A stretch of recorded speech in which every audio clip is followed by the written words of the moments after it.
कहानी चुनचुन चिड़िया और चालाक कौवा। बहुत समय पहले की बात है। एक हरे भरे जंगल में टुनटुन नाम की चिड़िया रहती थी। टुनटुन बहुत ही प्यारी, मेहनती और हंसमुख थी। उसकी आवाज इतनी मधुर थी कि जब वह गाती थी तो पूरा जंगल शांत हो जाता था। टुनटुन के घर में उसकी मेहनत से जमा किया हुआ अन्न का भंडार था, जो उसने कई महीनों की कड़ी मेहनत से इकट्ठा किया था। उसी जंगल में कालू नाम का एक चालाक कौवा भी रहता था। वह बहुत आलसी और चालाक था। कालू की आदत थी कि वह दूसरों के मेहनत से जमा किए गए खाने पर नजर रखता और किसी न किसी चाल से उसे चुरा लेता। टुनटुन का मेहनत भरा जीवन।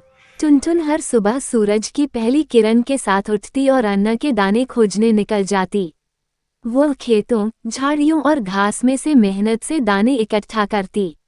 वह हमेशा कहती, मेहनत का फल मीठा होता है और जो मेहनत करता है वह कभी भूखा नहीं रहता।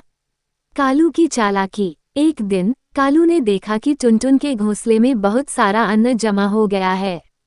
उसकी लालच भरी आंखें चमक उठीं। उसने सोचा, ये तो मेरे लिए एक खजाना है। अगर मैं टुनटुन का सारा अन्न चुरा लूं तो मुझे कई दिनों तक खाने की चिंता नहीं करनी पड़ेगी। कालू ने तुरंत एक चालाक योजना बनाई। पहली चाल। अगली सुबह जब टुनटुन अपने दाने इकट्ठा करने के लिए गई तो कालू ने मौका पाकर टुनटुन के घोंसले के पास उड़ान भरी। उसने धीरे धीरे घोंसले में अपनी चोंच डालकर कुछ दाने निकाल लिए। शाम को जब टुनटुन घर लौटी तो उसने देखा कि उसके कुछ दाने गायब थे। वह थोड़ा चिंतित हुई, लेकिन उसने सोचा, शायद मैं ही गिनती में गलती कर रही हूँ। अगले दिन कालू ने फिर वही काम किया। इस बार उसने ज्यादा दाने चुरा लिए। टुनटुन को